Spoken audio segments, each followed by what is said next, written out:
that the Cowboys heading into this final day of open practice, they're not giving us all of the sauce. We know that. Also, the Cowboys, they are being stoic to a degree when we get to the preseason. But what we're seeing is collectively, like I was saying last night, that this team is absolutely top heavy.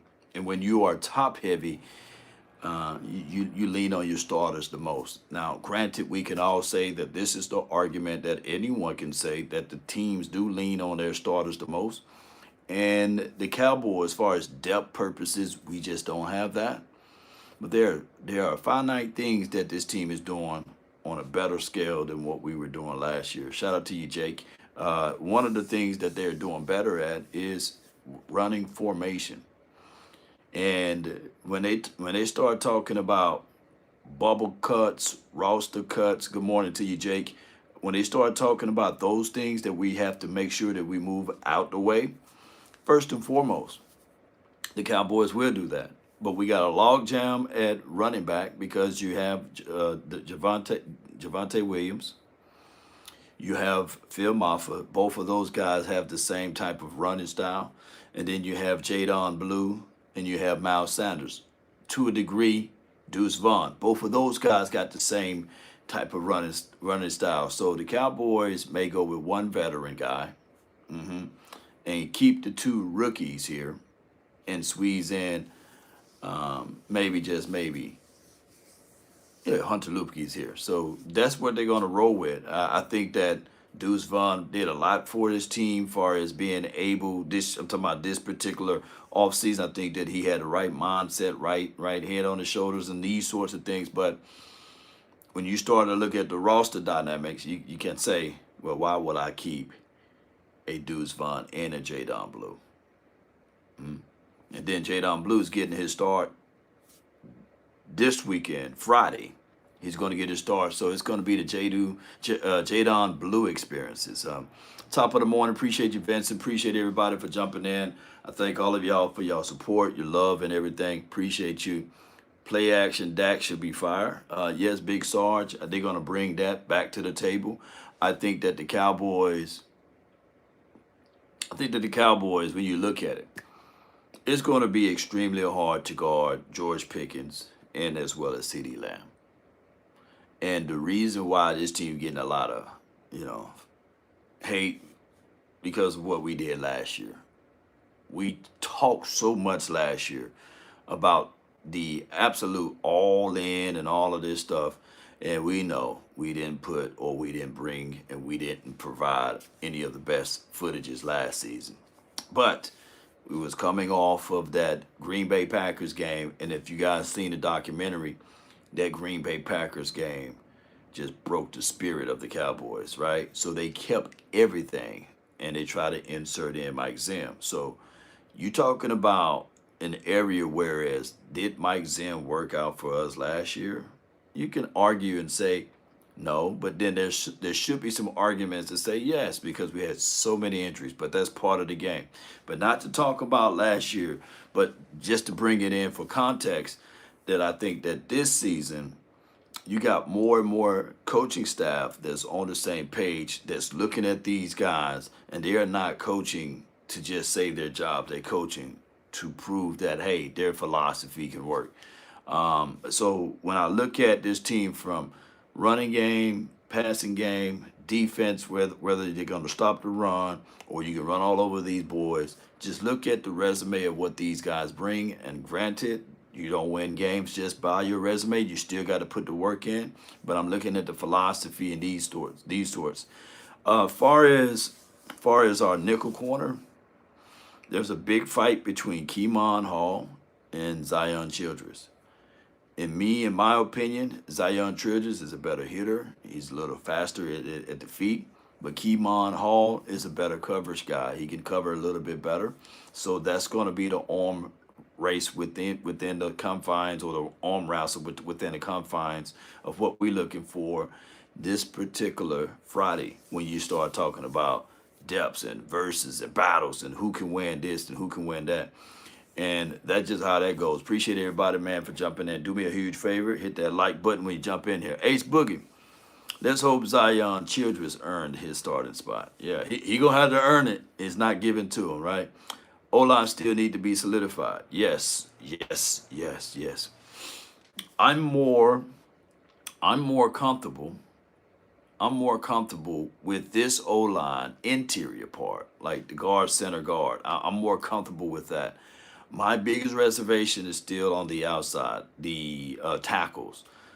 I think that Dak is going to have to embody what Tony Romo said on the right side. If Terrence Steele is still leaking, if you bring in Cornelius, whoever it may be, on that right side, at least he can see the right. The biggest problem will be the left side. Like, will he have time? Will he have enough time to make the necessary shift and adjustments and these sorts of things? So that's going to be the only thing that I'm really worried about on this offensive line. Is the left side extremely, right side, I'm kind of like, okay, he's right-handed. He can see things. He can see the pressure coming from that right side. It's a big difference between Dak Prescott under center and Joe Milton under center. We know that Joe is not really reading the defense like he's supposed to. And I know I've been going back and forth with a lot of people on quarterback readiness and all of this stuff. But I'm not going to go back and forth with you guys on Dak Prescott. You'll be a fool to think that Dak Prescott can't read defense. And for some strange reason, people think that he can't, but he's one of the better guys in this game with reading defenses. It's just that it's so hard when you playing one dimensional, meaning that if your team can't run the ball, and if your team is trying to throw themselves back into the league when everybody is dropping 6 and 7, that's a problem. I think that with Clayton Adams and Dak Prescott, Clayton Adams is pretty much the installer of the plays. Schottenheimer will call the plays. I really think that when we look back at everything, when they are playing quarters, when they are playing pass defense, that we should be able to run. We should be able to run on the boards and get things going. And by matchup alone, we're going to take that advantage and exploit that. Tyler Smith should probably go back to left tackle. Darryl, man, that's an MVP. That's an MVP type of conversation. It is easier to find a guard than there is to find a tackle. This team, if we really looking at this team like that, because we know TG, he's still battling, he's still coming off of that recovery. And I don't think that he will be ready week 1, week 2, week 3, right? So TG, Tyler Guyton gonna take some time. But Tyler Smith, that's crazy. That's how good he is. He can either be a guard or a tackle. And at any spot he plays good at. But the way this team is going to have to work those tackles into this situation, they're going to have to step in. Because we could say we're solid inside. I like Tyler Booker. I think that he's gonna be a good piece for us, ladies and gentlemen. Oh my God, man. He low center of gravity, anchors in, shoot his hands pretty good. Or you may can say, hey, he ain't that swift of the feet when he's pulling. But man, the short area that we're trying to gain, shoot, it's gonna be nice.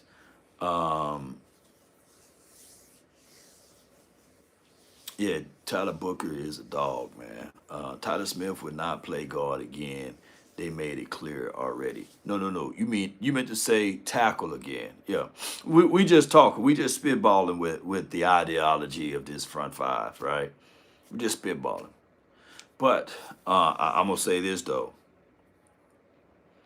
The extension of the offensive line will always be your tight end, right? And there are some plays that we're going to move the tight end to the left side or the right side. And pre-snap recognition is something that Joe Milton hasn't adopted yet. He's very ultra comfortable in practice. He looks smooth in practice. But when it's game time, the game speeds up. And preseason is just one thing. But when you get into the season, that's when they game plan against you, right? So Joe Milton got a long ways to go. But with Dak Prescott, I think that we'll be able to alleviate some of the pressure that coming from the offensive line. I know he should be able to have a good pocket. Cooper Beebe, Tyler Booker, and Tyler Smith, that's going to be their strength right there on that front five. And to be fair to Tyler Smith, I mean, I don't see no wheels in his game. And even though the suggestion is to put him back at left tackle, you still have a weak spot inside, right? So now we know for sure we got 3 in a row that's good. Tyler Smith, BB, and as well as Tyler Booker. Those 3 solid spots, Dak Prescott should be able to throw out of the pocket a little bit more, even though we like to see him roll out. We like to see him on the edge, throwing it deep down the field and all of that. But the pocket may just be his best friend. Yeah. Tariq says, Law, explain why every year we're using regular season game as a preseason game and not the preseason game a little bit better. Does that make sense? Tariq, you making a lot of sense, man. Because we top heavy. Shout out to you, Brandy. Because we top heavy. That's the reason why every year we use the regular season as the preseason. And I like what the NFL did this year. I like it. Give us those divisional games on the front end. Let these boys say, hey, you ain't finna you better try to figure out the win. You better figure out a way to win because these are divisional games. And it forces the Cowboys to be stoic to a degree. You got to understand, you got a rookie head coach versus the Super Bowl champs, Philadelphia Eagles. It sounds crazy coming off of my mouth, but it is one of those things. On top of that, ladies and gentlemen, on top of that, Vic Fangio, he's a guy that you don't want to play around with your food with. He is a damn good defensive coordinator. And you got to play close and tight to your vest and without leaking things of what you're trying to do. Nobody knows. Nobody knows how a shot is going to run this. And that's a good thing. To a point, Boss Cowboy Sports, y'all know where he was standing at as it relates to Shotty, and especially the way and the flow of the preseason games. And by him going out to practice, you can see that he saw something differently, meaning that now he looks at this thing and he can say, man, what we're seeing in a preseason game is a whole lot different than what Schottenheimer will do in a real game. And you got to understand, there are tiers in this particular situation. The Cardinals' offense was pretty good against the Eagles' defense last season. Yes. So, Big Sarge, you brought up a great point. Think about the Cardinals' personnel, right? Think about their wide receivers. Think about their running backs. Think about their O-line. Think about the way that they were really good against those Eagles. And then contextualize the fact that we got better wide receivers. We got a better quarterback when healthy. And then we have a better offensive line. We have a better things across the board. And you can even throw in the tight ends. So, and there's no guarantees in football. And let's be real. Somebody told me, the Eagles themselves, they battling with some injuries too. So they nicked up too. So there was a report out there saying that they're considering putting Cooper DeJean on the outside versus the Pickens, versus a Lamb. It's gonna be chops right now. Lamb chops pickings. You know, you can put it all together. Um, the whole Parsons thing. The Parsons family faces are longer than Jay Leno's chin. It's crazy. It's literally crazy. Parsons, we appreciate him, but being ready for week one, week two, week three, it's going to have to be a slow ramp up. This this sit out, hold out thing, I can't stand it. I definitely cannot stand it. Yeah, yeah, DeJean is nice, but not outside. And I'm being real, man.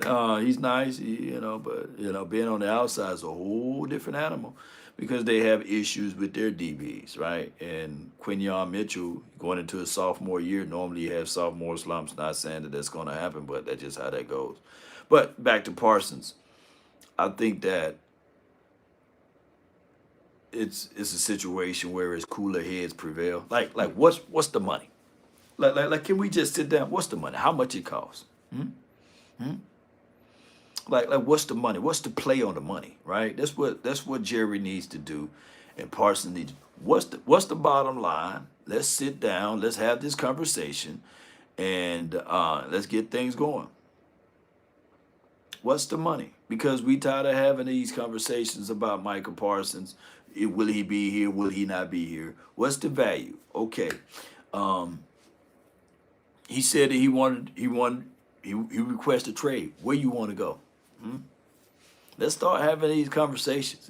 That's what I would do. Move all of that bull sugar aside with all of the ceremony. Shout out to Jerry Jones doing the ceremony and all of this stuff. He didn't have to, by the way. But somebody need to pull him to the side. David Mulugeta pull him to the side and have them put like this, have them two to talk, and then bring Parsons in.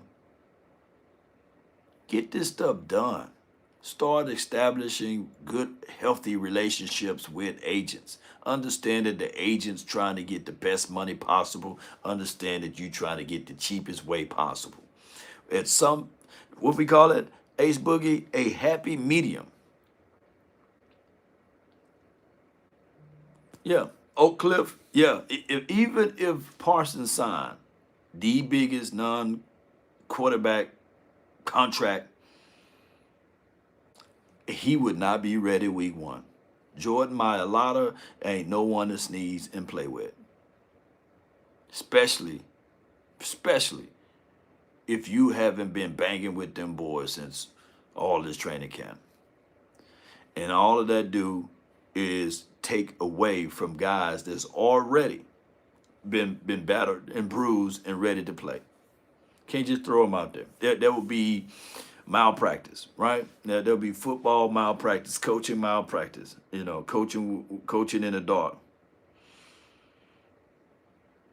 Yeah, yeah. Coaching malpractice. So with that being said, Cowboy Nation, it's yeah, Dre Matic wouldn't want it. And what was Thanos? What did Thanos say? You did all of that for a drop of blood, right? Your failures brought you back to me. That type of stuff. We got to stay focused, and we're not. We want to win more than the Joneses. Let me talk about the wide receiver group, man, because that just Thanos said, "Fuck the Joneses." I see you, Toxic Tom.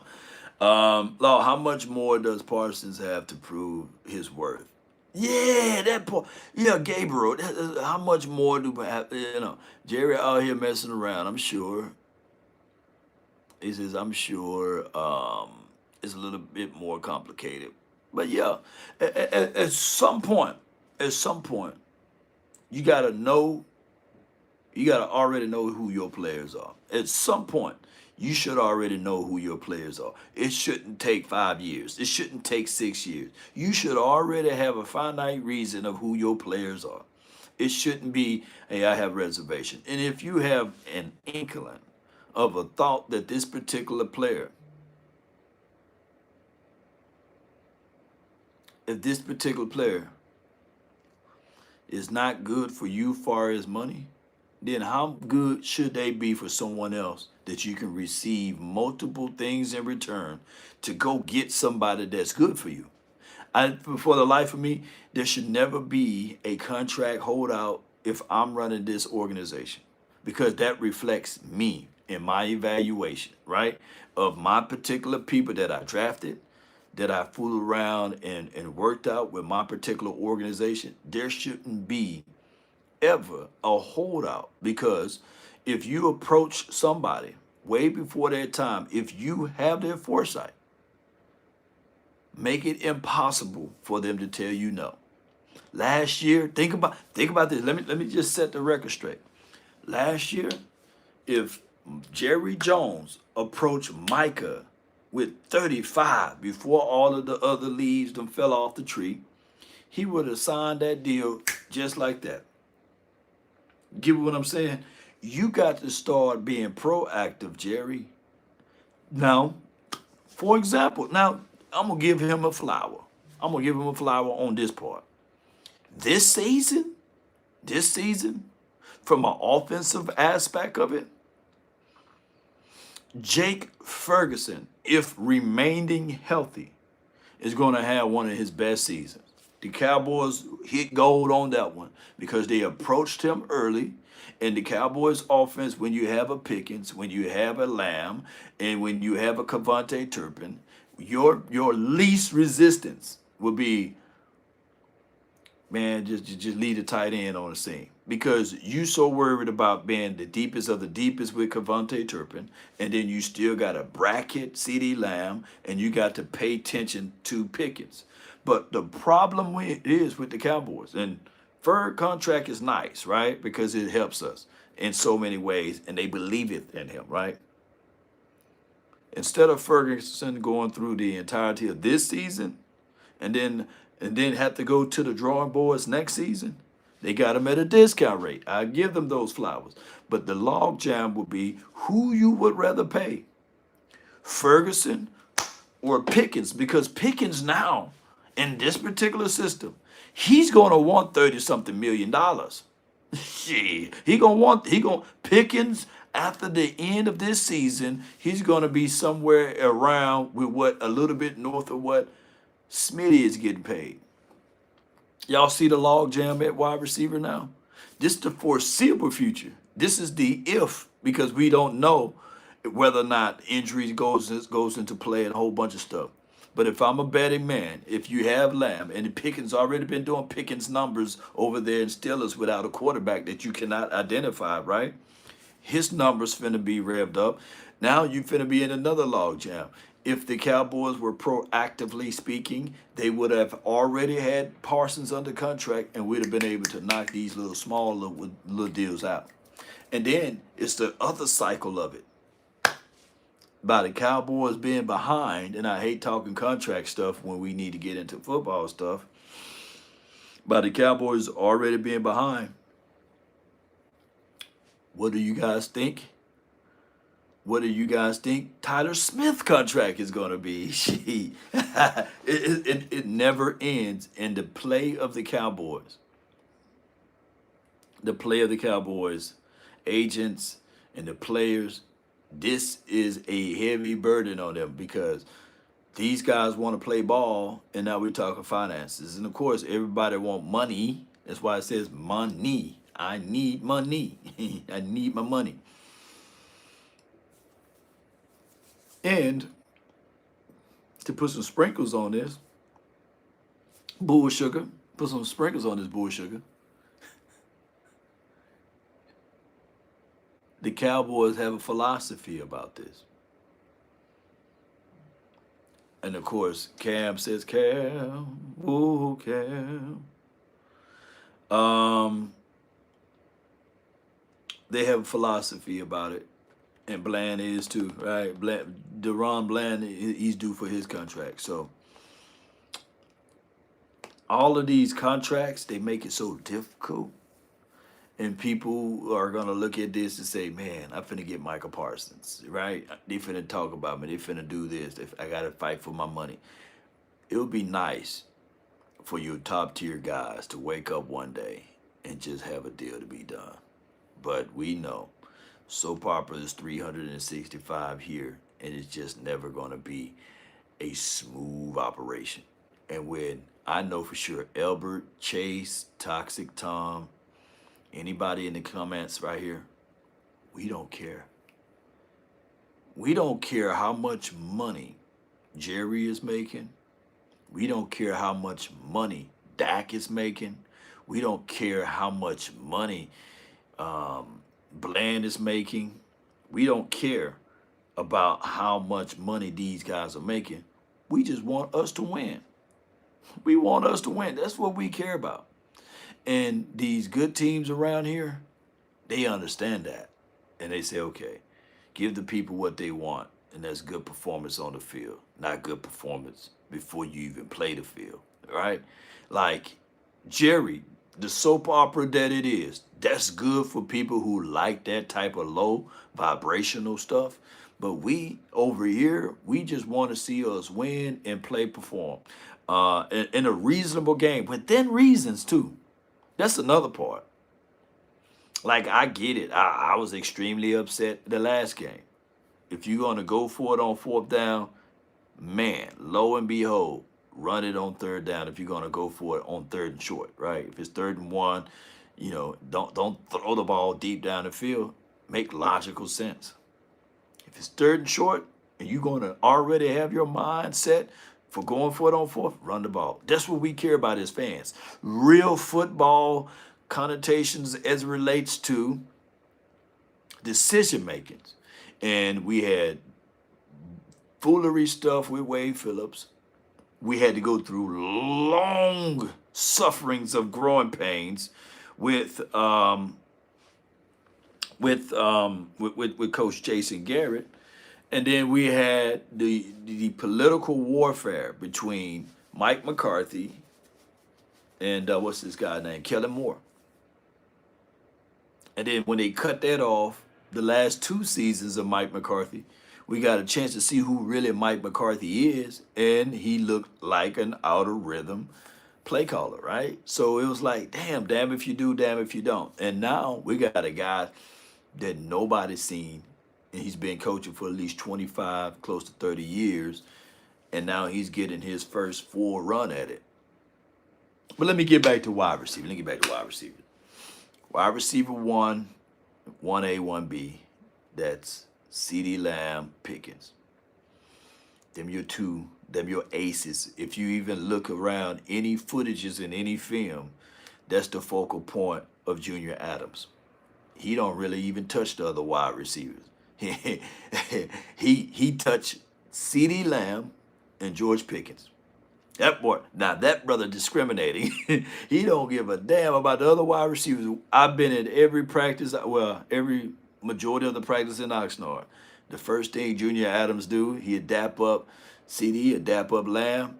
The other wide receivers, they keep running, and he works with those boys. And that's what we call bettering your best. You want to make sure your creme de la cremes, your top ace boom coons are taken care of. Like I said, people covet the things that they cherish, right? And Junior Adams smart because he's looking at it like, okay, if I want to be recognized in this game of space of being one of the better wide receiver coaches, let me focus on the people that I know gonna get the job done.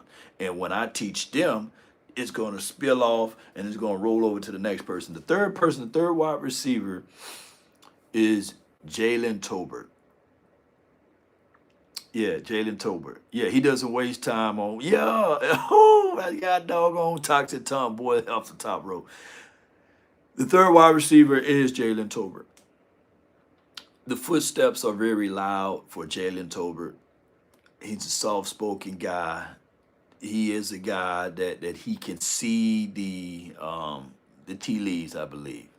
He can see the affections. He can see the love for the other wide receivers. And when I'm saying the other wide receivers, I'm telling you the best undrafted wide receiver on this team that after a play, he ain't docile.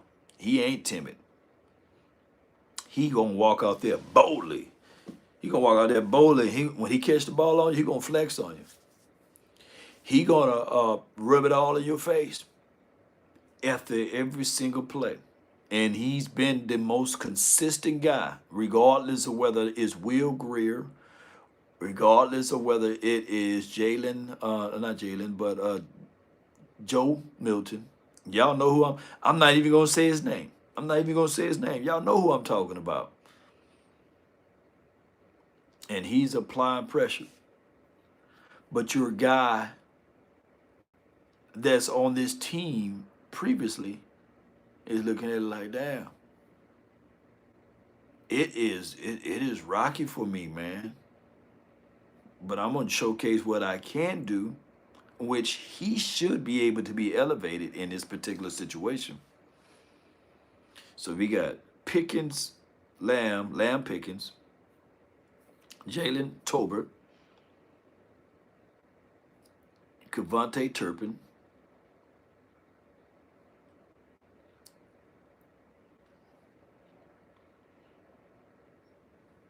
the fifth one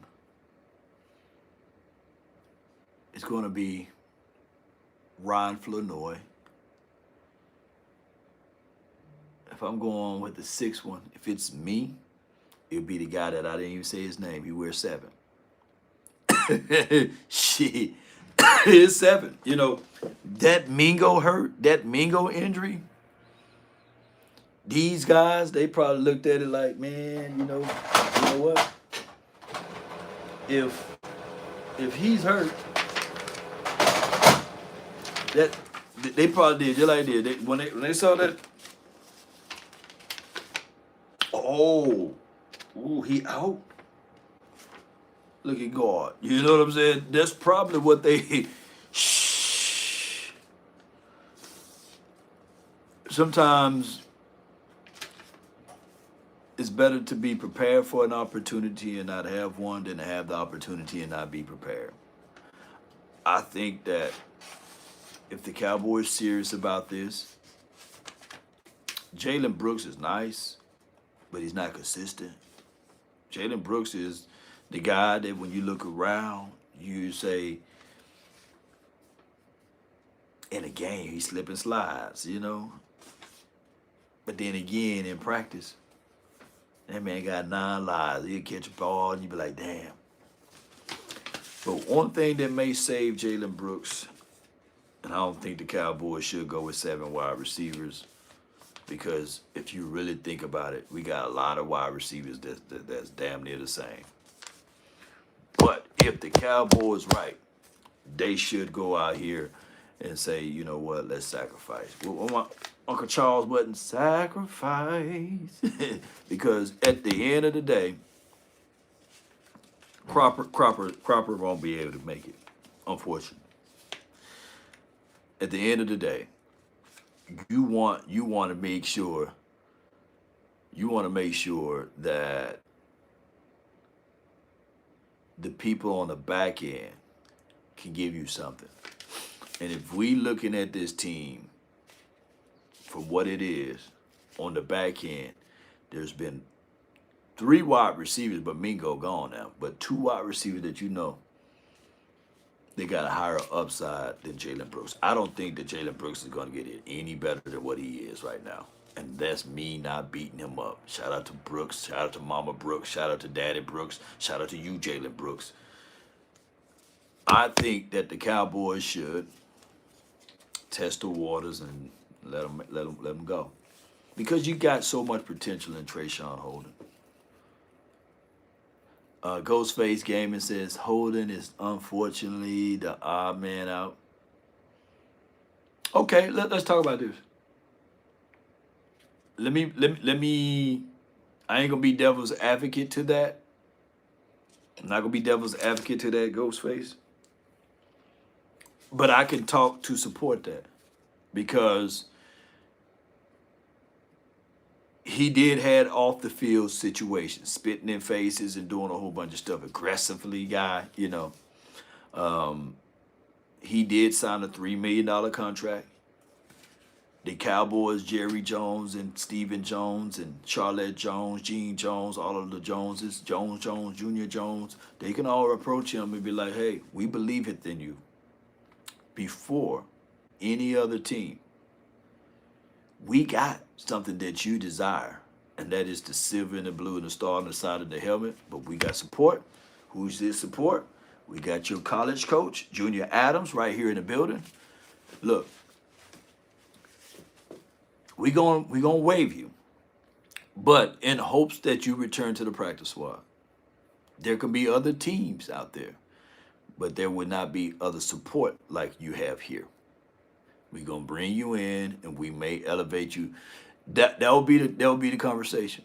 You can cut Holden, let him know that his support system is here. He done got, he rearranged his life. He done got baptized this off season, and found a good church home over here in Dallas. This is the Southern Belt, the Bible Belt. And he got him a good church home. He done found Christ. He ain't out there willing and dealing and spitting in faces no more. He's focused and locked in. And that all happened here. So you can probably finagle Holden to a degree and say, hey, if you go elsewhere to Atlanta, if you go to Denver, if you go to Seattle, you may not have this opportunity like you have here, is all I'm saying. We believe in you first, and we got your coach. So all money, and then they might hit him with, all money ain't good money, Holden. You can make 15, you can make 5 million there and make only 3 here, but the 3 going to take you further. That type of conversation. You can do that to Holden. Yeah. I don't think there'll be a high value market for Brooks if he's released. You probably can say the same thing with Brooks. But if you want to keep a guy that's a special teams guy and all of this, cut Holden then. Just release Holden. C. Burleson says Holden getting paid $3,000. Leave him an offer. Leave him with $15K. I feel you now. That was $3,000 was his signing bonus, man. He signed a contract for $3,000, and he got a $3 million contract. None of the money guaranteed. So every Tuesday, players get paid. Okay, so that's another key. Hit players up on Tuesday. That's when they get paid. I'm just messing with y'all. Shout out to you, Sadiq. Appreciate you.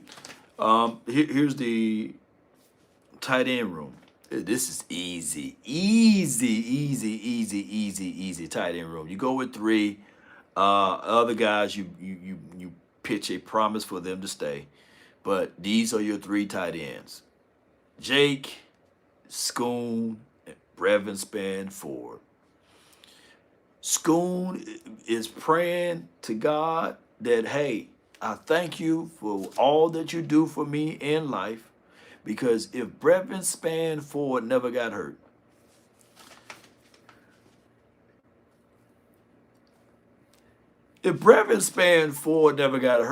I think it's hard to pay even Ferguson. Oops, did I say that out loud?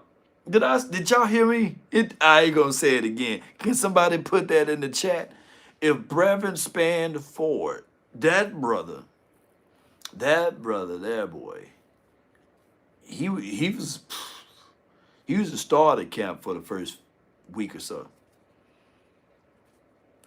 He's on a ramp up situation. That ankle was ankling, I think that Brevin Spanford got untapped potentials. I think that he will be a guy that down the stretch you'll be looking at it like, why do you pay Jake Ferguson?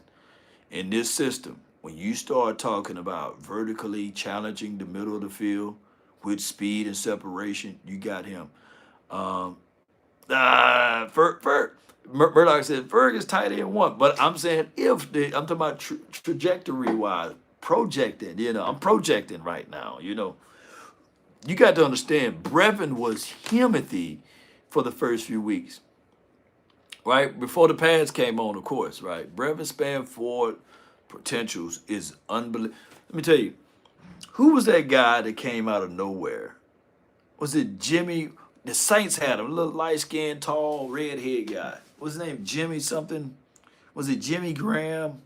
I'm not saying that Brevin Span is him, but it's giving me that type of vibes.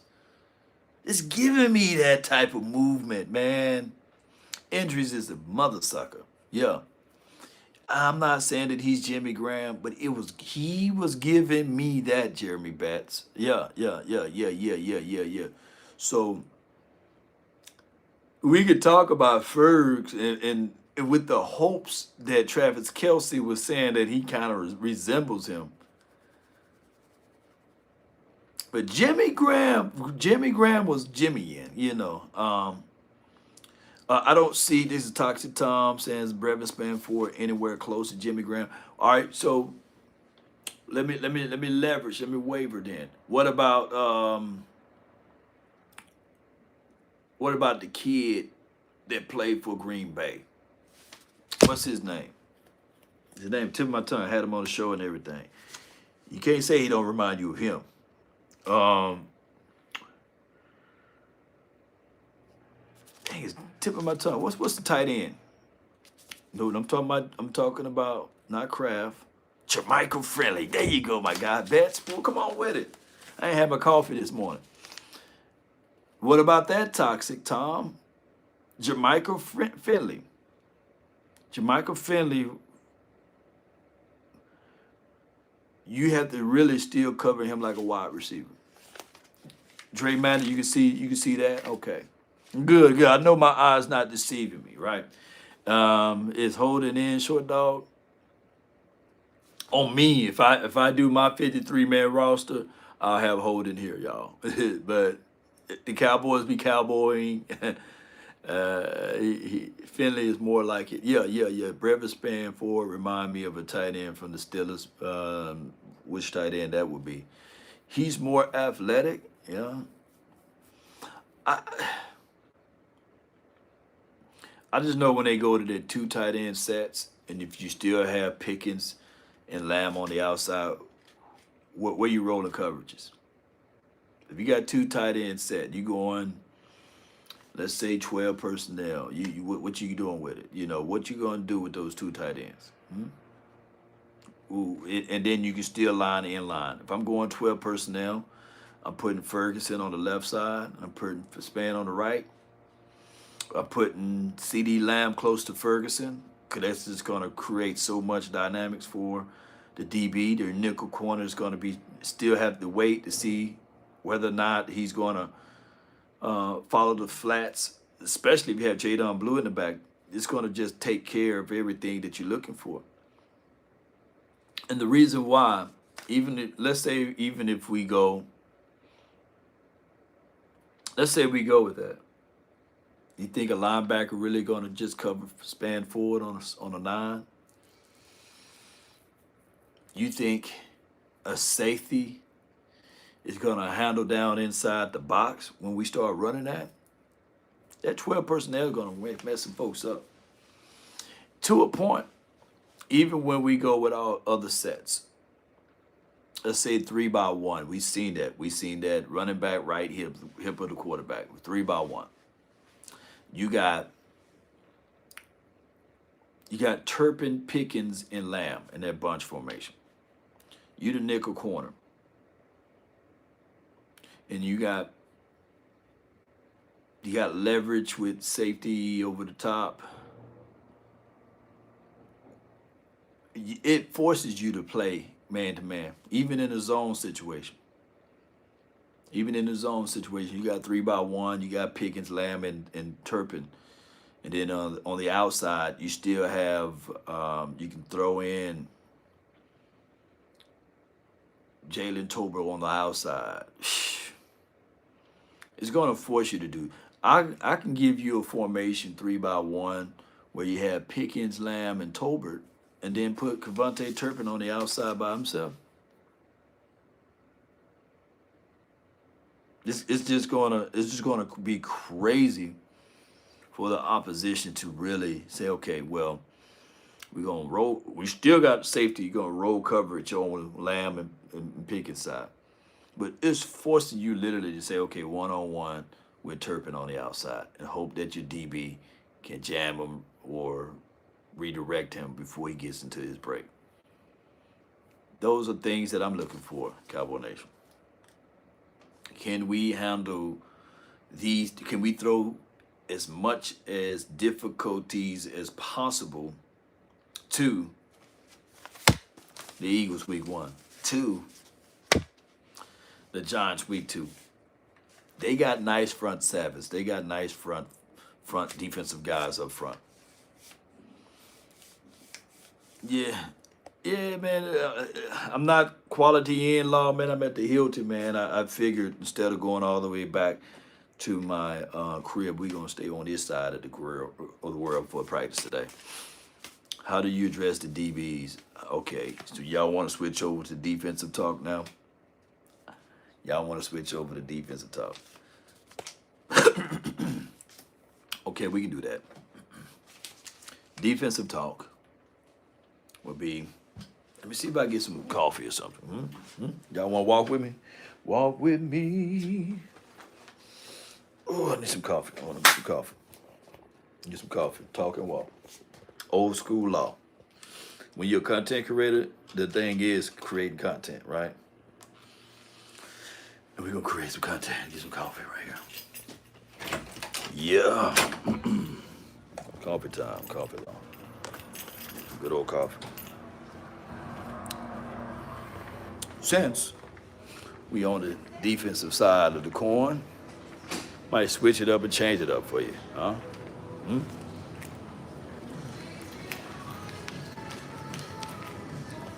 Got somebody already there at the station. Got to wait in line. You asking me? Oh yeah, continental breakfast. Oh yeah, I have breakfast already. And wait for him to get finished over here. But when we start talking, what's up, bro? When we start talking about DBs, and we start talking about what we're gonna look like at DB, I want to start from the interior first, though. I want to talk about our front four, our linebackers, and then we're gonna get things going from there. Because here's my thoughts collectively on our edge room. Our edge room is similar to our wide receiver room, similar to our running back room. We got a surplus at that spot. And the guys that really we're looking for to take us over the hump, to get us over the hump, we got one that's not been able to play, and his name is Michael Parsons. We get that. We got two, Marshawn Nealon, who's, I think that the coaching staff, they love him. Big defensive edge guy. Got a little bendability. Good, shoot his hands off pretty well. Donovan Ezaraku. What you're going to like more about Donovan Ezaraku is the simple fact that this brother, let me get this coffee right quick. Hold on. This brother is good on stopping the run. Believe it or not, he good on stopping the run. Put that right here. Yeah. Dark Rose. I'm your puppet. Y'all hear that song? That's my song. Dark Rose. Brought to you by Law Nation. Law, how you drink your coffee? You gotta be black there like me. Don't put nothing in it. Yeah, right there. Give me a little lid for it. I got the wrong cup. Give me a bigger cup.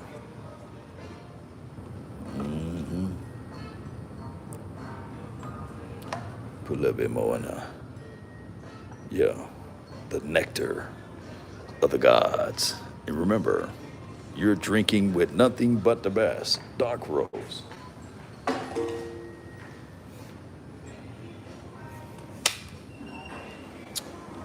Yeah. Pull the string and I wink at you. No cream, man. Why you want to dilute that, baby? Why you want to dilute it? Make the beard grow.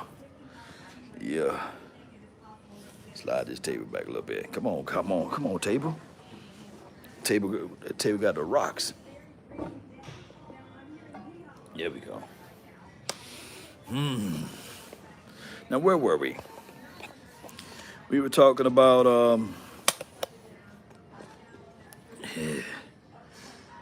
no sugar, man. That sugar tear you up, y'all. Stay away from all that sugar.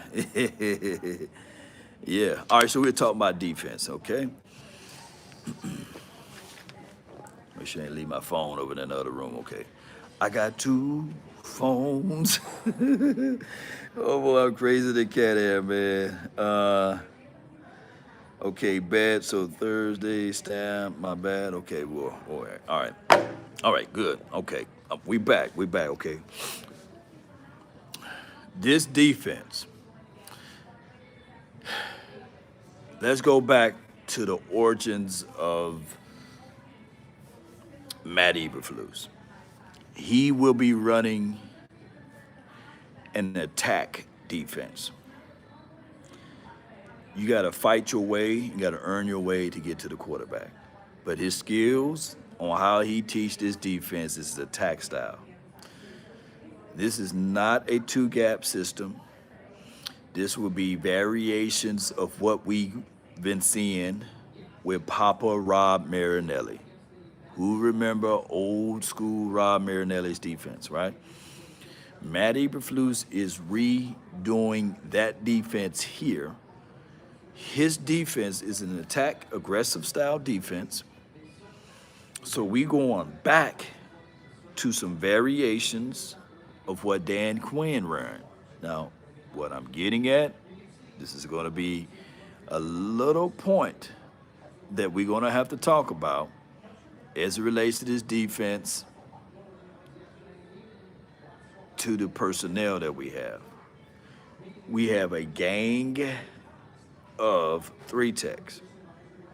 Or 1 techs, it's an issue because Mozzie, and I'm not beating up Mozzie for those who trying to hear this, but Mozzie fits to me more of a 2-gap, get in your stance, occupy some space, do that.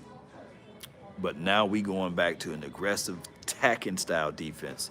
And from what I was told is that this particular system on how Mozzie approached the 1 tech in this scheme may be a little bit harder for him. So that's why they giving him multiple more reps in preseason than upon which what they would normally do with a 1 tech guy or a guy that was drafted in the first round. It's not an indictment on him, but this is just the way how things aligned as it relates to what the Cowboys trying to do from a systematic situation. So when we start talking about those individual players on this defensive line, I need to know who can attack best, regardless of the situation. And the Cowboys, Osa Adigi Ozua might have his best season this year because he's not going to be 2-gap and he's going to be shooting straight up field, getting to the quarterback or stopping the run. On the other side, Donovan Ezaraku, we know what he can do. Dante Fowler, we know what he's eligible and able to do. And on top of that, when we start talking about, to a degree, James Houston, you got to figure out a way to get this brother into the system because he's been one of the spotlights on this D-line. If you get to this point, maybe you cut Peyton Turner. Maybe you have a pool stick, you put it in the middle of the table. You say, hey, Sam Williams, Tyrus Wheat, James Houston, let's see who can fight for a spot on this team far as your rotation time. I think that just by nature of this business, the Dallas Cowboys will ultimately keep those who they drafted first, right? So Sam Williams got a spot on his team, don't get me wrong. But Wheat and James Houston, Peyton Turner, them boys going to have to fight for that spot. They do. They're going to have to fight all day, every day. And this is going to be their Super Bowl Friday. That's going to be their Super Bowl. Wheat, not Thins, James Houston, and Peyton Turner, and the other kid that y'all just mentioned. They're going to have to fight. Mozzie, Jay Toya, Denzel Jackson, they're going to have to fight. They're going to have to fight to a point. This team may have to cut the other three tech. Tommy, however you say that guy from Maryland, they may have to just do a hard cut on him or a soft cut on him, bring him back to the practice squad because we got a logjam. I think that you got Brown ahead of Tommy. You got, of course, Solomon Thomas ahead of Tommy. And, of course, Osa is your starter. Yeah.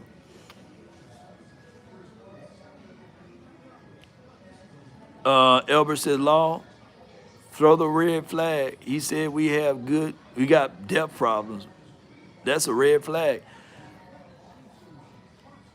Yeah. The roided Prescott. Nah, I just think that we got depths. That's good problems to have on edge. Shoot.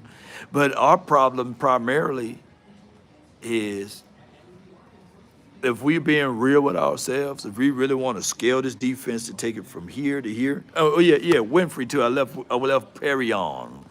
Perry on Winfrey. This defense is built to not play from behind.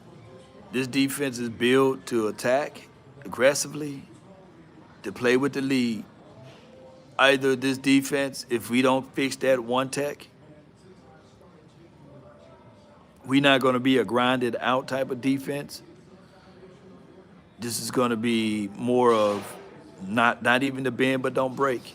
I think this is going to be more of a attack aggressively.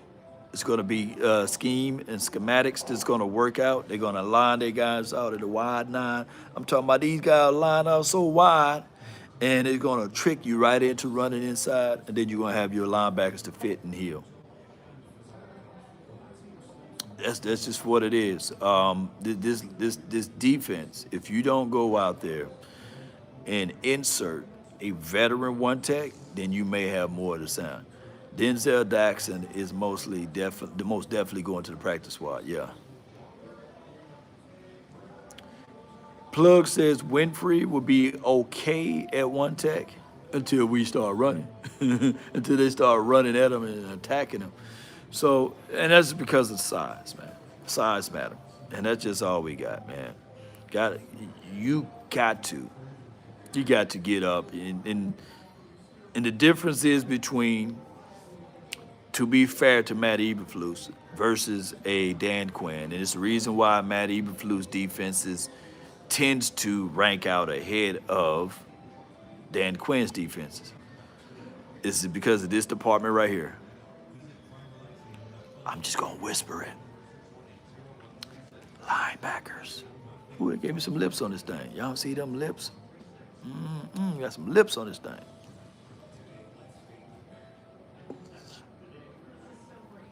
The linebackers. The difference even, like let's be real. We rock with Dan Quinn. We like Dan Quinn. We ain't sitting back here saying we don't like Dan Quinn. We all rock with Dan Quinn. We like the way our DBs played. We like the way our defense was getting upfield. We had only one reservation, one, on Dan Quinn's defense when you really start thinking about it. What was that one reservation? Yeah, we like Dan Quinn defense. Don't y'all switch up on me now. We like Dan Quinn defense now. What was the reservation? Y'all put it down in the chat. What was the reservation?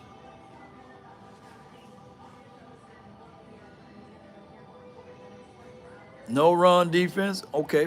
Personnel. What was the personnel reservation? Couldn't stop the run? Why? Why we couldn't stop the run, Teddy G? What was the reservation? What were we doing? Come on, Iceberg. There we go. Look, all he had to do, and this could have been a Jerry Jones thing, or this could have just been I know we look. Dan Quinn got everything that we said that we wanted anyway on the defensive front. We went and got a big boy, Big Bo Hanna. We had another big boy, John Ridgeway, and all of them boys. We got the personnel. It was just one element that we were looking at it like, hey, how long can we put this Band-Aid over the bullet wound? Our only reservation with Dan Quinn was the fact that he never identified or never fell into the rhythms of having a real linebacker. I pretty much, if the Cowboys would have made this one move, it would have been like the butterfly effect. Instead of falling too much in love with LVE and the broken neck thing, and instead of falling too much in love of moving Marquise Bell, who's fighting for his life to find a role on his team now, if instead of doing that, if you got a Roquan Smith, we probably been talking about a whole nother thing. And the only reason why we looking at Dan Quinn as salty as we did is because of that Bills game. I can point them out. That Bills game, Miami game, and put the cherry on the top or the areolas on the, oh, my bad, on the breast. Did I say that out loud? God, dog, my bad. I know kids watching. If we gave a little bit more fight in that Green Bay Packer game. But I'm telling y'all, there was no incentives for Dan Quinn to win that game because he was already checked out. He was already checked out. He was already checked out. If the Cowboys made a few personnel moves, it would have been a situation that, okay, I think a third of you guys would have been pretty much happier if the Cowboys were to fire one of these guys, whether it would have been Mike McCarthy or Dan Quinn, after that particular Green Bay Packer game, and move a little bit more with an authority. And then y'all would have been able to say, okay, all right, cool. But the Cowboys didn't provide the personnel. Now, here's what I'm bringing this back to Matt Eberflus. We got everything now but a defensive one tech. We got everything now. We got a linebacker. Of course, we battered and bruised at our DBs. I'm okay with safeties. Last line of defense. You're going to see the safety's going to be okay in this particular scheme. It's just that Dono, he may not be as coverageable as he used to be, but shoot, put him inside the box on a few plays, make a few plays, get some fumbles and scoops and scores. You forget about Dono in that particular light. We got everything that we want for Matt Eberflus' system, but one thing that we know we need to make, and that is defensive one tackle. But this is going to be an aggressive style, getting upfield and get things going. Big Sarge says the one tech in the slot CB. The thing is with Matt Eberflus versus a Dan Quinn is that Matt Eberflus, he know how to make the necessary adjustments. Not saying that Dan Quinn is terrible as defensive calling, but he know how to work them damn linebackers. People fail to realize linebackers are a part of the front seven. Yeah. And Ace, man, I'm waiting. I can't wait for Diggs and Rebel to get out there too. Me and you on the same page. Yeah, but y'all get what I'm saying though, right? Appreciate everybody. Can y'all continue to hit that like button? Got 155 people with the likes, 156. Appreciate you, man. Thank you for hitting that like button. Yeah. T-Jack, heard Flus whispers. Yeah, to them, you know. All right, so that's where we at, Cowboy Nation. That's what we looking like. We are looking into this particular situation that the Dallas Cowboys ultimately, with defense, we were having an attack, aggressive type of style defense. Mears live foul. He can cover, too, by the way. Don't put him at safety, though, but he can cover, and he can fit down in holes. Yeah, my guy, Legend says, what's up, Law? I need them to keep Holden. Yeah, we do. But the Cowboys going to do Cowboys things. I'm going to probably get him on the practice squad, bring him back up. Heard he had told Jerry Jones that Jerry Jones. Energy Plug, what's good, man? If we had them, we wouldn't be talking about defensive end and linebackers for real, for real. Yeah. Mike McCarthy should have been fired, and Dan Quinn should have been hired before Washington. Yep. This is from Ghostface. Washington got him last year, and his guy Micah would have already been extended, but GM Jerry don't know football. Cowboys suck. Yeah. GM Jerry, his philosophy and principles on the way he handled certain things as it relates to coaching, keep in mind it's a soap opera. It's a soap opera.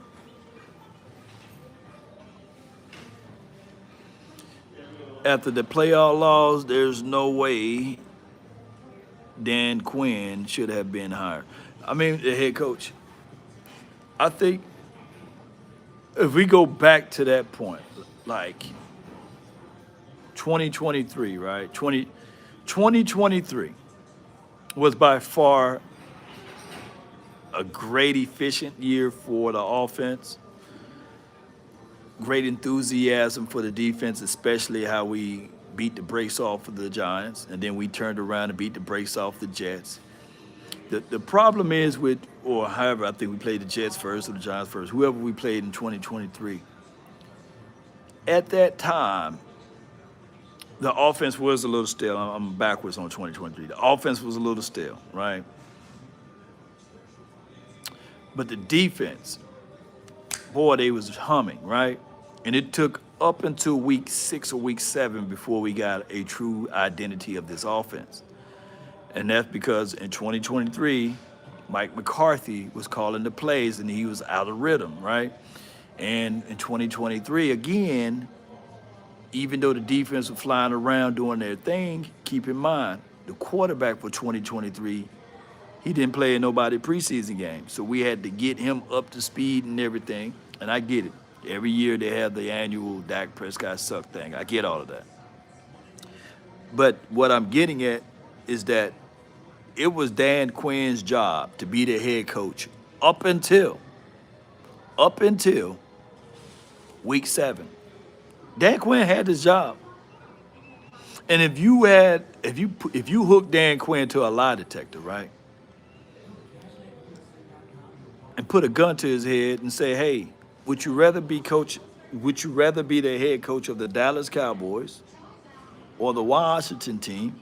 Yeah, I'm quite sure, even though he's from the Washington area, whatever it may be, he didn't grew up that far away from that area.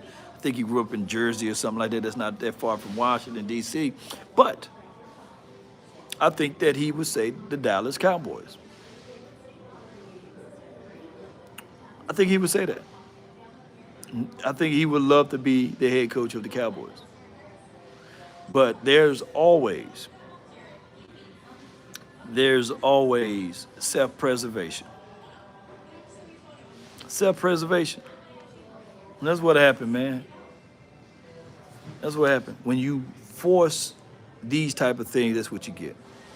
Cowboys Nation should know that.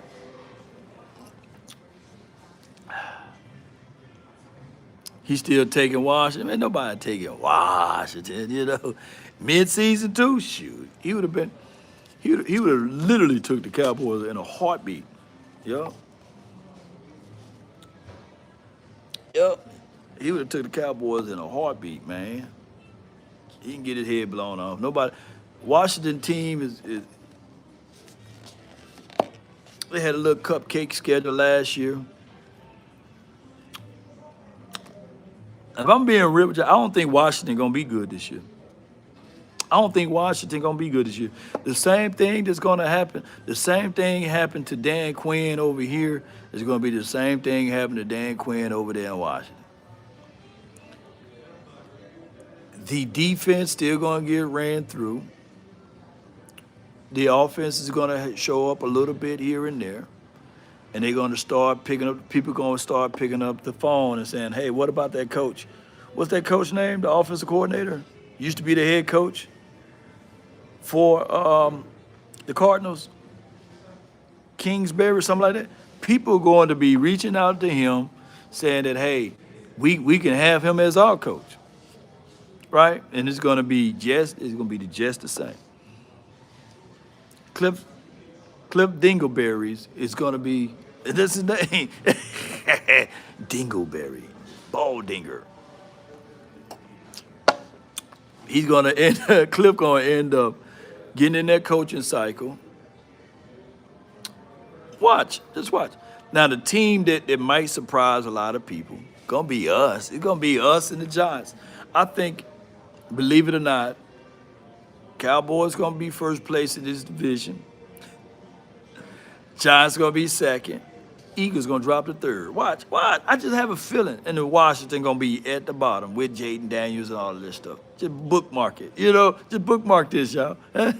yeah. Clip that one. Why Eagles fans gonna be mad at him? Man, we gonna be number one. We gonna be back to back. Okay. No, Law. I think they're gonna be decent, Law. Jalen is different. I forgot, man. It's that LSU bias, man.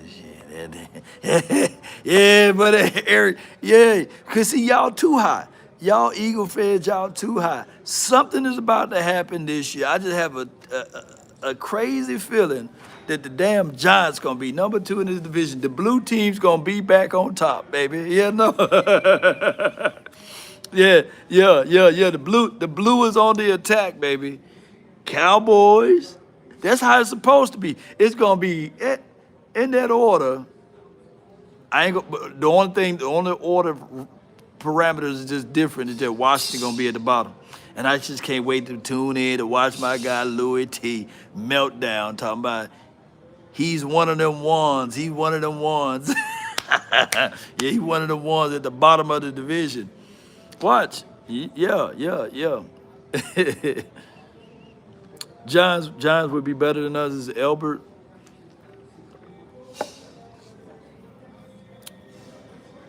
Did we look at the Giants' schedule? I think they got a brutal schedule starting off, but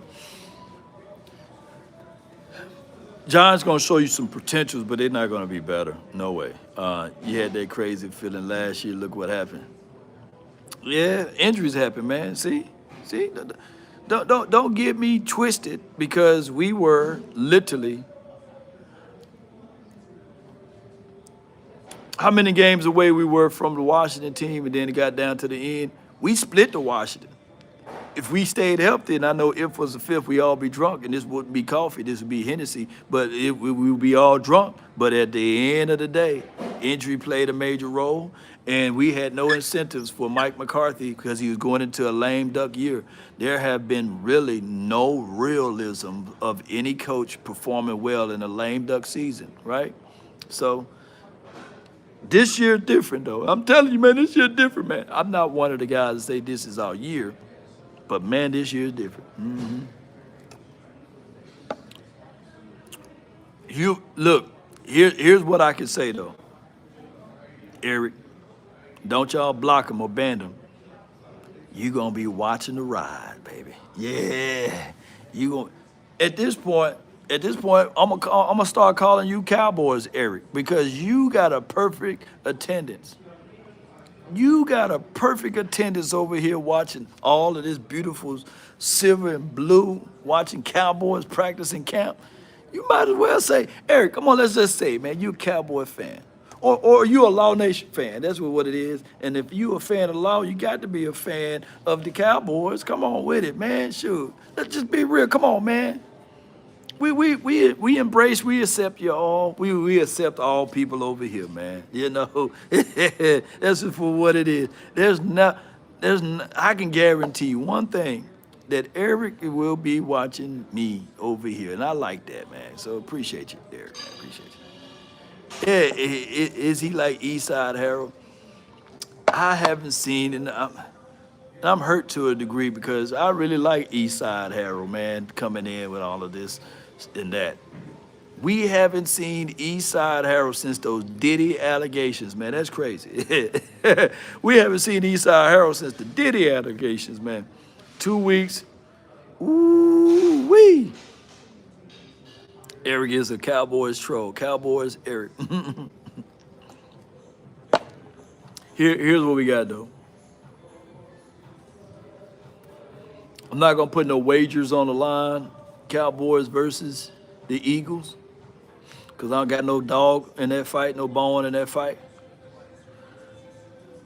But all I can say to all of the Eagles fans, that damn video that y'all did when they did the viral video when they said the little tour. Hey guys, y'all see?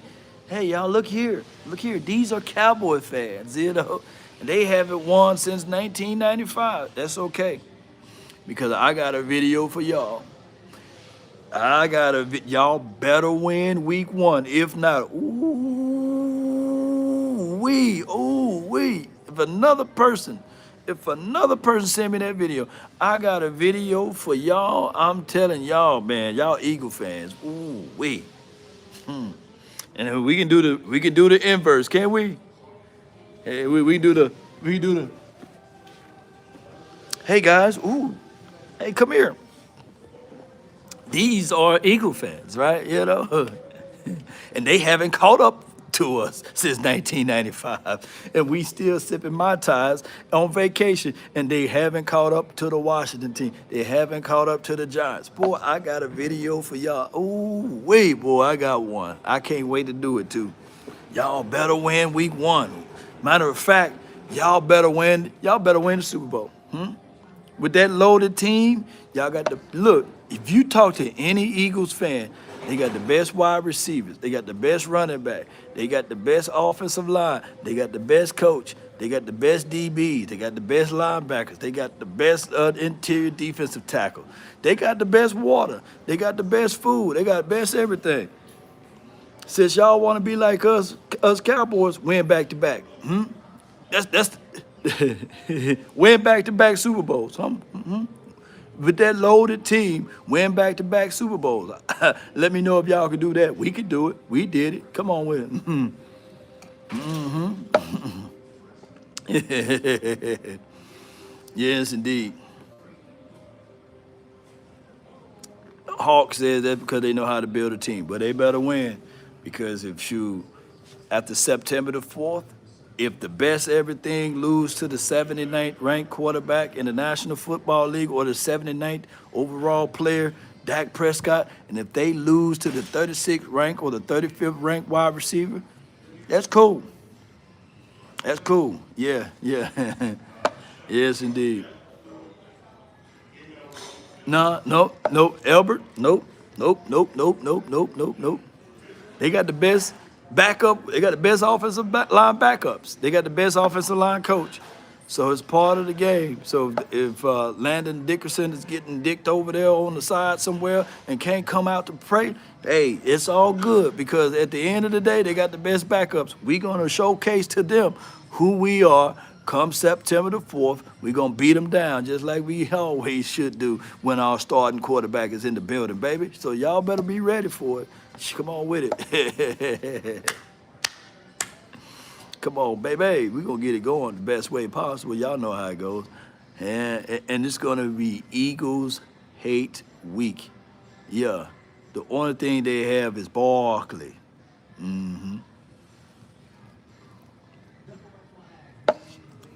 Shout out to you. The Giants will beat us at least once this year with Russ is still in the game. Them Giants, man.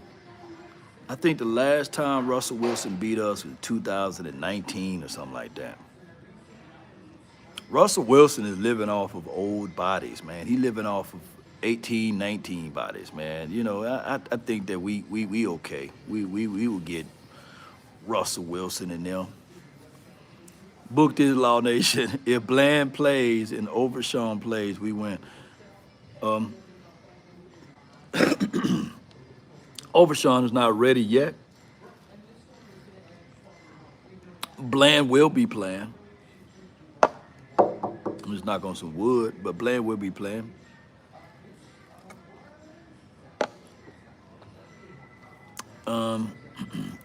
Ghostface says Russ did a good game against the Steelers last year, had better numbers than Rain, Dakota Prescott. I think everybody had better numbers than Rain Dakota Prescott last year. To be fair to the haters of Dak, he didn't look that well. I think we were 3-5 when he was out there on the field, and the games that we did manage to win. It was kind of like, hey, what was that, Dak? I think his best game, his better game was, I think, the Steelers game and that week one game. Yep, that week one game, and they set us up last year. They set us up last year, man. They set us up last year with that schedule.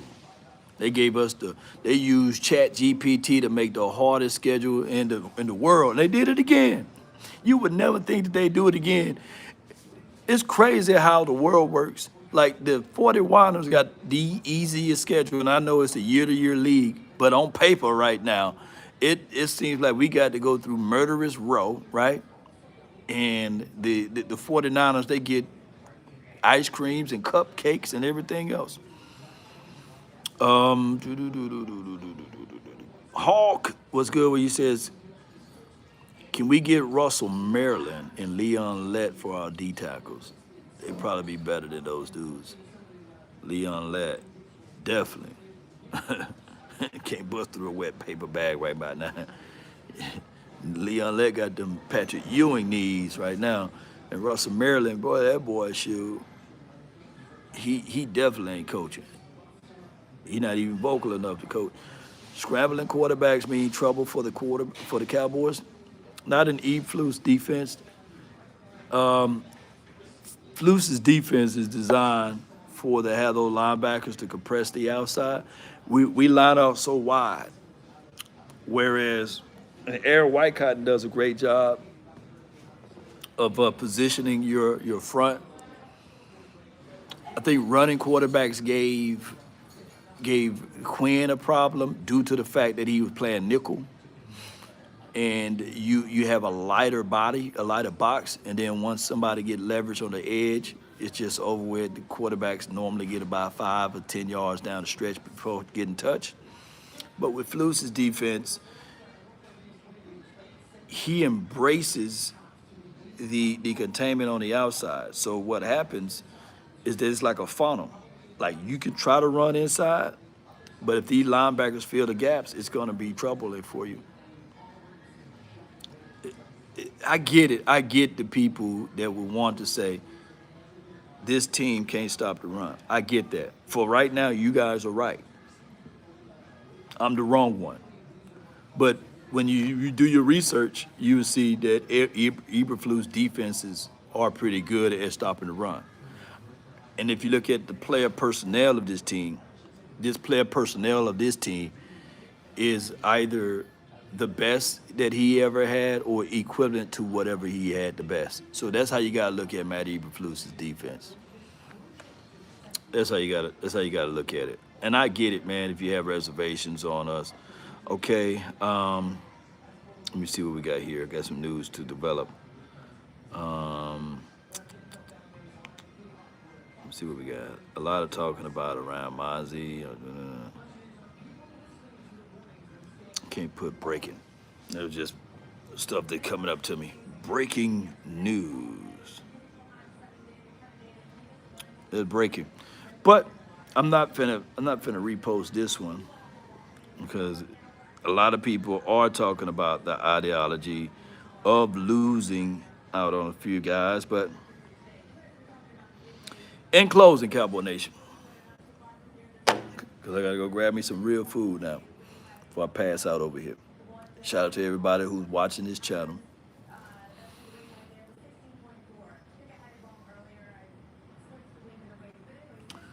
We are a 10-win team if, and I'm using the word casually, if we remain healthy. We are a 6 or a 7-win team at max if we have injuries littered all around this team. Eric Old Head Young for $4.99. I appreciate you for your support. in good flow and good spirit of this channel, can we get a Cowboy person to donate? I can't leave with an Eagles person with that green on the screen donating. So, and I appreciate you. It's enough for this cup of coffee right here. Somebody shoot a cash app or something, I can give you a shout out. But, and I ain't trying to fleece y'all for any coins, but it's just for the optics of it, you know. Hey, she's somebody, anybody, put something up there opposed to Cowboys, Philly, Eric, whatever, old head, young bull who loves law.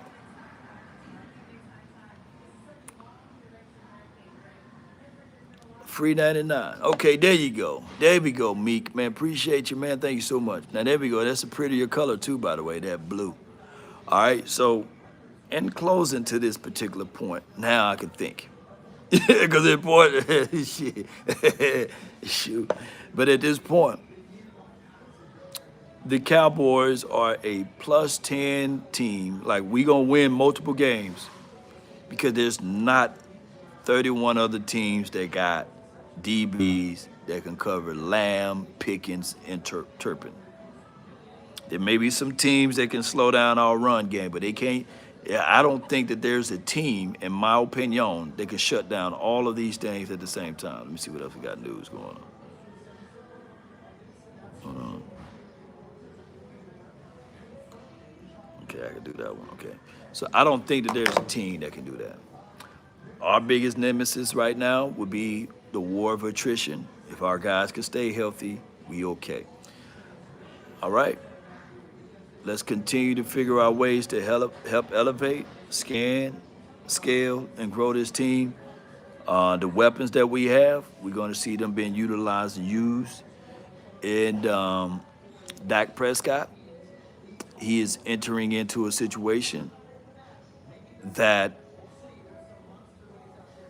is going to be extremely hard for anyone to say, hey, man, we would do this, we would do that. But no. Dak got Pickens, Lambs, Turpins. Don't have a formidable running game. Compile to me, y'all, Dak's best season. What was his best season from a numbers aspect, from a stat aspect? Was it 2020? And I ain't talking about 2016, that year. We're going to take that out. I'm talking about him as a thrower of the ball. Was it 2019, 2020 before he got hurt, 2021, 2023? What was his best season, collectively speaking? I think you get a combination of those type of numbers. 2023, 2021. I think you get a combination of that Dak for the 2025 season. A combination.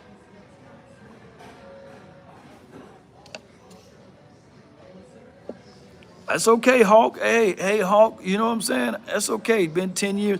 All right, so Hawk, how many years? And let me ask you. We just talking to Hawk now. Hawk, this broadcast is now brought to you by Hawk for the extended conversation, because I'm about to leave. But I want to know, Hawk, how many years? And I'm not saying that Dak is him, but how many years did it took John Elway? How many years did it take or took Matthew Stafford? If they're going to be given grace and mercy, that it took more than 10 years for them boys to solidify something, then we're going to have to do the extended conversation for Dak Prescott, if that's the case. You see what I'm saying? I'm just asking, because at some point, I can live with what Dak Prescott bring to the table in 2021, 2023. I can live with those years. I mean, Peyton Manning, it took him 7 to 8 years. The difference, the only reason, look, ooh, boy, y'all, ooh, wee, boy, boy, y'all ready to fight, y'all ready to fight. It took Peyton Manning forever in a year. It took Matthew Stafford about 13 years or what have you, but it's a whole nother conversation. But back to Peyton Manning. Peyton Manning, as great of a quarterback he's been in the National Football League, he's always been given the golden calf. He fell into a situation when he first got into the National Football League with a Marvin Harrison. For the majority of his career, he had a Marvin Harrison, a Reggie Wayne, and things. He started off with Marshall Faulk. For Marshall Faulk, the very next year, they went and got him another running back, Edgerrin James, who was considered the best running back coming out of college that year, and is a Hall of Famer. To this point, Peyton Manning never had to throw to a guy of the caliber of a Michael Gallup. He never had to throw to a guy of the caliber of a Terrence Williams. He never had to throw to a guy of a caliber of, dare I say, a Noah Brown. He'd been blessed with Reggie Wayne. Don't y'all know how cold-blooded Reggie Wayne is and Marvin Harrison? I'm not even going to talk about Dallas Clark. I ain't going to talk about his Hall of Fame offensive line. Peyton Manning was blessed. And to put the cherry on the top, he never had to throw to a James Washington. And yet, he's the GOAT. He's supposed to be the GOAT. We could talk about his defenses, though, but how we could talk about his defenses and in the same breath, we praise Tony Dungy's defense. Come on with it, man. Hey, I get it. They defense, dog water, but I encourage you guys to go scale and look at his defenses, comparable to our defenses in the last 10 seasons, and you can see where their defenses were just slightly better than ours. But people look at it at a vacuum, and they would say, hey, man, Peyton Manning never had defenses. Bull sugar, bull sugar, because he still had better coaching. If I had a gun to my head, and if you told me that I got a chance to win the game, but I got to pick between Jason Garrett to start my first 5 or 6 years off with, or Tony Dungy, I'm going with Tony Dungy, and I'm going to still be alive, Shoot, the other law who picked Jason Garrett, he gone, shoot. Shoot. Give me Tony Dungy. To this point, give me Tony Dungy, Dak Prescott with Marvin Harrison and Reggie Wayne, and you give Peyton Manning, Jason Garrett with just the Dez Bryant, the Dez Bryant from 2016 up until that point, and Terrence Williams, and I guarantee you I book it. I guarantee you I'm winning. I'm winning with Dak Prescott, Marvin Harrison, and Reggie Wayne and Edgerrin James versus Peyton Manning, Jason Garrett, Dez Bryant, and Terrence Williams. I'm winning. I'm winning 10,000 times over. I'm winning. Yeah. Also, the different types of pressure. Other Cowboys back in those other teams. Yeah. No pocket awareness, no anticipation.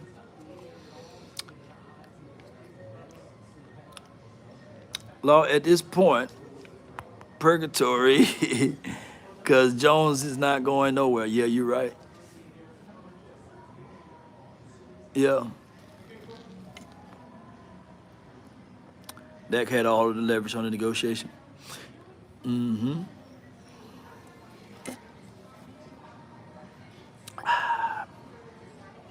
It's crazy.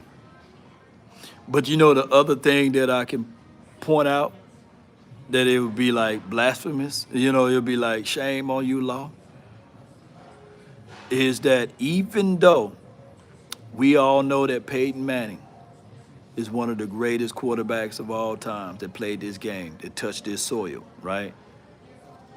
That walked on these blades of grass.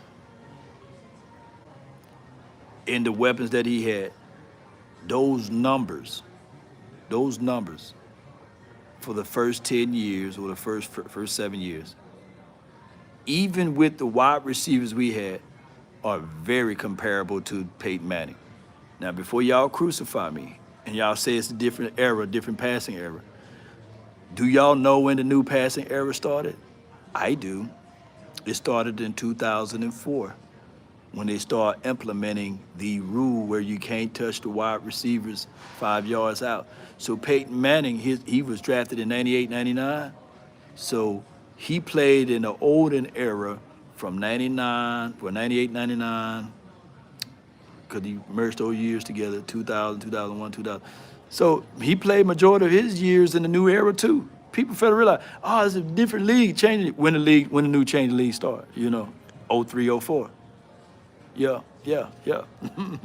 Shoot.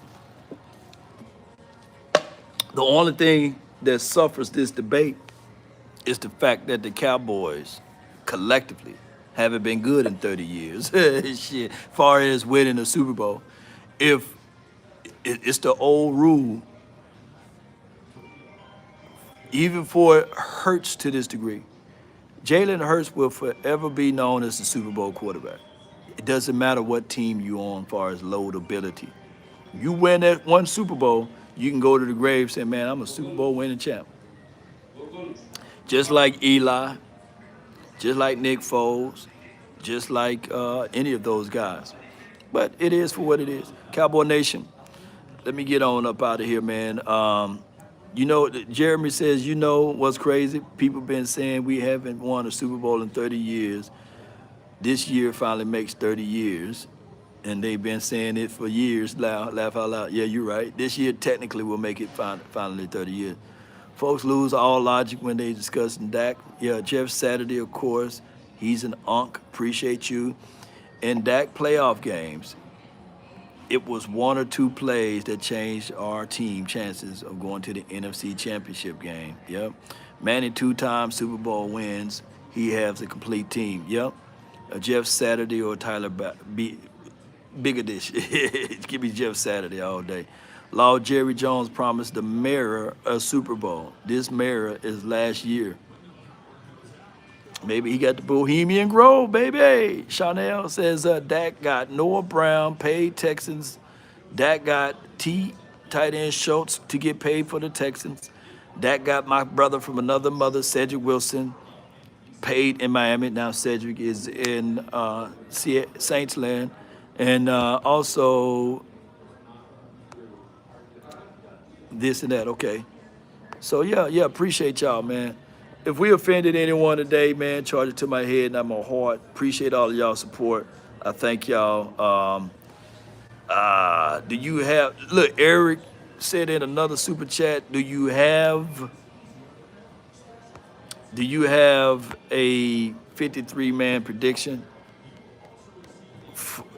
Wait a minute. Wait a minute. Is I'm reading this right? Why you want to know all 53-man prediction? Why you want to know ours, man? Appreciate y'all. W in the chat. Let me run through it right quick. I'm gonna go through it right quick, okay? And this be dope if I could do this off the top of my head, okay? I'm just gonna name the 22. Let me just name the 22 guys that I have, okay? And then the 53 man, y'all can do the rest. Quarterbacks. Dak, Joe Milton. Those are your two quarterbacks. Will Greer, he's going to be your emergency quarterback. They're going to do some roster gymnastics to have him here. I think that they keep 3 quarterbacks, but your starter is, of course, Dak Prescott, Joe Milton. This will be Joe Milton's game Friday, right? Running backs. You go with these, I'm just going to name the guys, 11 guys, what have you, on the offense. You got Javonte Williams, Well, I'm giving you guys a little bit more than 11. Javonte Williams, Jadon Blue, Maffa, Hunter Lupke. Go with 4 running backs. Tight ends, we're going to go with Jake Ferguson, Schoon, Revis Spanford. It's 3 tight ends. Wide receivers, Lamb, Pickens, Tolbert,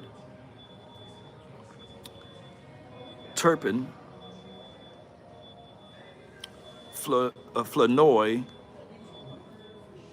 I would go with Holden, but they're going to go with Brooks. Okay? Them 6 wide receivers right there. O-line for your mind. I can only name the 5 right here. I probably can name somebody else. It's going to be TG, Tyler Guyton, Tyler Smith, Cooper Beebe, Tyler Booker, Terrence Steele, Cornelius, Nate Thomas. Ooh, y'all charge my mind up, man. It's hard to do it without looking at a cheat sheet. God dog. Jeez. Awesome Richards, TJ Bass, Brock Hoffman. That's 10. All right. The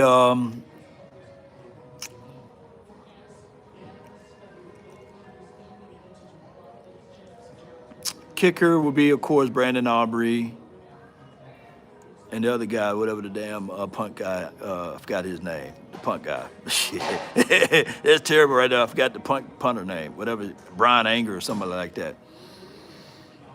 Kickoff returner would be Kevontae Turpin, of course. Defense. This is difficult. We'll start with the edge room first. Donovan Ezeraku, Fowler, no particular order, guys. Marshawn Nealon, Michael Parsons, who I'm leaving out. I want to say James Houston. I'll pick James Houston. But let me just go with Sam Williams, Tyrus Wheat,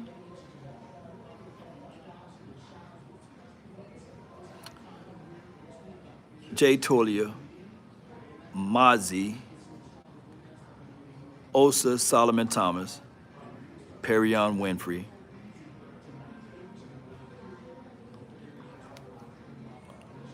okay, that's my defensive front. I'm not reading y'all comments, man. I'm trying to get this in my mind. I'm trying to see if I can do it with 2. It's like pushing my mind to another level without looking at a chart.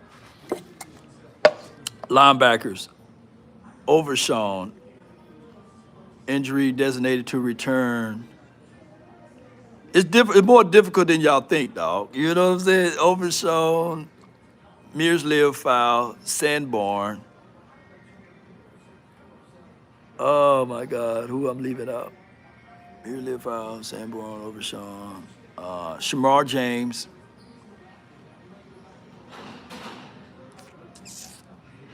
I wish y'all keeping numbers with me, man. Shamar James. Who else I'm leaving out? Linebacker. Damone Clark.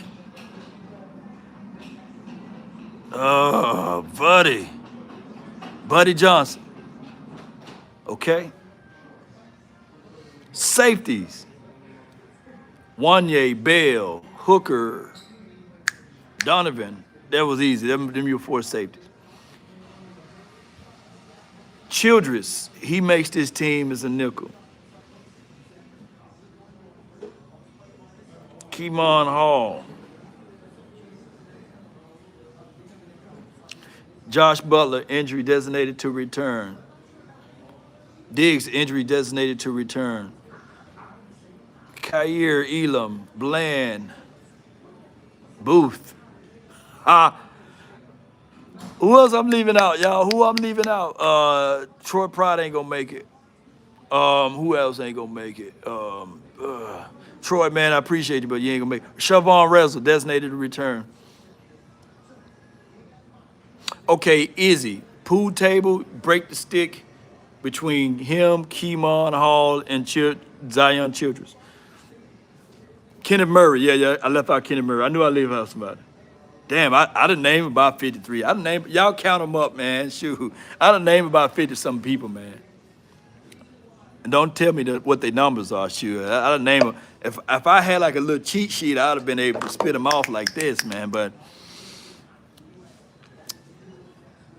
that's all 53 right there. I could be naming only 50 guys. I could have been over like 54, 55. But that's going to be our team right there. That's going to be the team right there. Who I left out? Y'all let me know who I left off.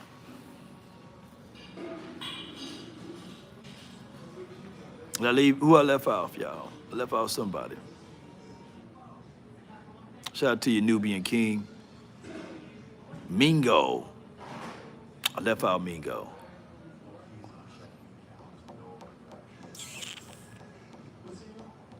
I think Mingo, I asked John this last night, can you do the injury designated return? He can't do it. He got to be already signed on this team. Well, he got to get injured. He got to already make the initial 53 before. Holden don't make it. They're going to finagle and finesse Holden to come back. The only reason why Jalen Brooks makes it over Holden is because of special teams. Trent Siege, I'm left out Trent Siege, man. Cat dog, long snapper. Shout out to Trent Siege, man. I think he wears number 44. All right, Cowboy Nation, I'll talk to y'all until the cows jump over the moon and come home, or however that saying go. Hotel law. Appreciate y'all. I'm not at Quality Inn this time. But be sure to hit that like button, share this content. If there's one thing a man should always do, is mainly to himself stay true. Never allow someone to change your point of view unless what they bring or mean makes sense to you. Never judge a man by sight alone, nor by the height he has grown. And when speaking, keep it at a moderate tone, because raised voices only turn those hearts into stone. You see, in the beginning, it was brother, our rival brother, Rover brothers. The morals of life, live, love, and respect for another. Then there are those who will try to be smart. They would take the decent man to alter his heart, to seek to rip him apart. Those men you should never call a friend, because they bend their lives around the truth to meet their end. That's been my time. I really thank you all for yours. And remember, you're listening and drinking with nothing but the best of the hits and oldies, brought to you by the Hilton with Law Nation. Boy, I'm the only one in here. Boy, I guess this is how rich people live, right? They live in big old houses like this, be in their house all by themselves. Shoot, I couldn't have a house this big, though. Yep. Yeah, baby. Practice today. Can't wait to see y'all beautiful people, man. DC for life, not for short. Peace. Oh, yeah, let me see. Yeah, black coffee. Only got a little bit left. Pour a little Hennessy in there. The best part of waking up is Law Nation in your cup. Yeah, I mentioned Hunter Lukey. I got him. Unfortunately, I'm cutting Sanders, and he's one of my guys, but I can't figure out a way to keep him. Can't figure out a way to keep him. I'm going with 4 running backs. Yep. Peace.